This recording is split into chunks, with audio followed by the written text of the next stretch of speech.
শ্ৰদ্ধাৰ ছাত্ৰ ছাত্ৰী বন্ধু বান্ধৱীসকল, এইবাৰ নামভৰ্তিৰো চলি আছে কলেজবিলাকত। মই কেইদিনমান আগতে অসমৰ কলেজৰ অধ্যক্ষসমূহৰ লগত এখন ভিডিঅ' কনফাৰেন্স কৰিছিলোঁ।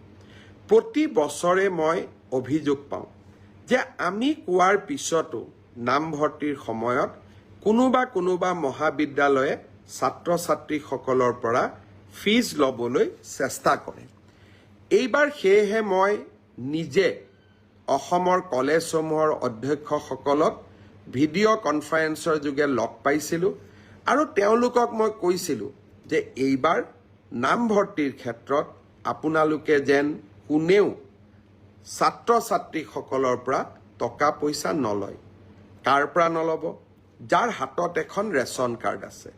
যদি ৰেচন কাৰ্ডখন আছে, আমাক আয়ৰ আৰু কোনো বেলেগ প্ৰমাণ পত্ৰ নালাগে।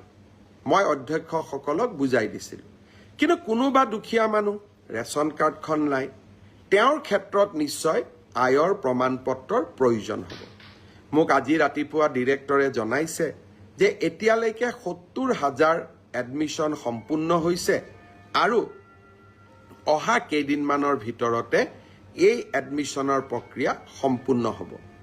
কোনোবাই যদি ৰেচন কাৰ্ডখন থকাৰ পিছতো এডমিশ্যনত টকা পইচা দিবলগীয়া হৈছে বা কোনোবা মহাবিদ্যালয়ে যদি ৰেচন কাৰ্ডখন থকাৰ পিছতো আপোনালোকৰ পৰা টকা পইচা লৈছে, আপোনালোকে মোক নিশ্চয় জনাব। আমি বিহিত ব্যৱস্থাও গ্ৰহণ কৰিম আৰু আপোনালোকে টকাকেইটা যাতে উভতাই পায় তাৰ বাবেও ব্যৱস্থা গ্ৰহণ কৰিম।